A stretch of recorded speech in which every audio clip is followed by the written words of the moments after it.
In 1997, in the middle of the empty cold blue Pacific Ocean, a network of underwater microphones suddenly picked up a strange sound. It was deep, short, and so loud that sensors heard it thousands of kilometers away. Scientists from NOAA, these are the guys who professionally listen to the ocean, immediately understood this is not the usual noise of ships and not an underwater explosion. They gave it a simple name, Bloop. Years later, an official version appeared. Relax, it's just ice. A huge iceberg cracked and broke apart somewhere near Antarctica. But in this video, everything will be honest. I'm on the monster's side, and now we'll figure out why the living creature version is not so crazy. Summer of 1997, the southern part of the Pacific Ocean, far from any coasts, but not that far from Antarctica. A network of NOAA underwater microphones records an ultra-low sound somewhere in the middle of this empty blue field. The signal lasts only a few seconds. Its pitch rises a bit, as if the sound is lifting upward. And it is so powerful that several stations, scattered thousands of kilometers apart, hear it at the same time. On the spectrogram, Bloop looks not like technology, but like a living sound.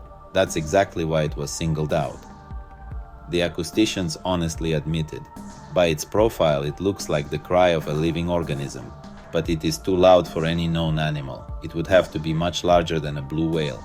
So the legend about a monster was not invented by YouTube. It all started with real scientists saying, if it's alive, then it's just gigantic. For years it was considered an unexplained signal from the deep, and then they neatly wrote it off as ice. When researchers gathered more data on the sounds of Antarctic ice, a convenient version appeared. Bloop is an ice jolt. A huge iceberg cracked, broke, maybe scraped along the bottom, and produced a monstrously loud, low sound. Later they recorded other ice noises, and some of them really do look very similar to Bloop on the picture. On paper everything is beautiful. Ice, the Southern Ocean, similar signals. NOAA says, most likely it's an iceberg. But no one saw that very iceberg. There is no recording like, here is the ice, here is the exact time, here is the sound. This is not a fact, but a careful hypothesis. That's why saying case closed, let's go home, is, at the very least, bold, especially if you remember how alive the signal itself seemed. Let's honestly put together the arguments for a living creature. First, Bloop behaves like a signal, not like a random pop. The frequency rises, the pattern is shaped, it looks like an animal call that is supposed to travel far underwater. Whales and other large animals use exactly long, low sounds that travel over enormous distances. Second, we still know the depths of the ocean worse than the surface of Mars. It's not just a pretty phrase, it's statistics. Every year new species are found. Not long ago, a giant squid was considered almost a myth. Now it's filmed on camera. If there is any place on Earth where a truly huge organism that we haven't yet described can hide, it is exactly in several kilometers of water beneath us. Third, the power of Bloop. The sound is heard at distances of more than 5,000 kilometers. That's some insane volume for a voice. If it's a voice, then it is either a creature much bigger than a blue whale or a living mega loudspeaker that knows how to focus sound. The fourth point. The ocean in general is full of strange sounds. Julia, Upsweep, slow down. At first they're a mystery, then they are neatly written off as ice or geology.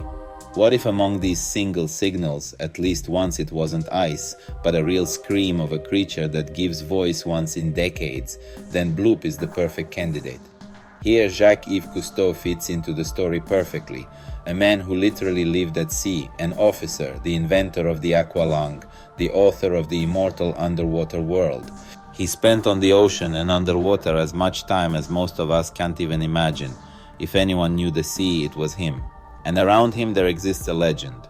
During one of the deep dives in a mini-submarine, he returned to the surface gloomy and withdrawn. He is credited with the phrase, "The world is not yet ready to know what is down there." Formally, this looks more like a beautiful tall tale than a documented fact. But the very fact that such a legend arose specifically around Cousteau is telling. People feel that even those who have seen the deep are not completely sure that everything there is known. We don't know what exactly Cousteau saw or what swam under his ship, but this story fits perfectly with Bloop, one strange voice from the deep that we recorded and hurried to explain as an iceberg. In the end, we have two camps. Team Ice, Bloop is just an iceberg that cracked near Antarctica, and Team Monster, those who allow that it could have been the voice of a huge creature from the deep. The official version about ice is a hypothesis, not a video of the culprit from the crime scene. And the signal itself originally seemed biological and too powerful for ordinary animals. The deep ocean is still not fully explored, and as long as science says most likely ice and not we saw this iceberg with our own eyes, there remains a crack for another explanation. For me, Bloop is the moment when the deep once, as if, said, "I'm here." We recorded this voice, got scared, and then calmed ourselves with a neat phrase about an iceberg. Now the question is for you, Bloop. Is it just the sound of a dying chunk of ice, or that very moment when we accidentally recorded the real voice of a sea monster? Write in the comments whose side you're on, Team Ice or Team Monster. I'm on the monster side. And if you are too, we still have many deep, dark stories we can dive into together.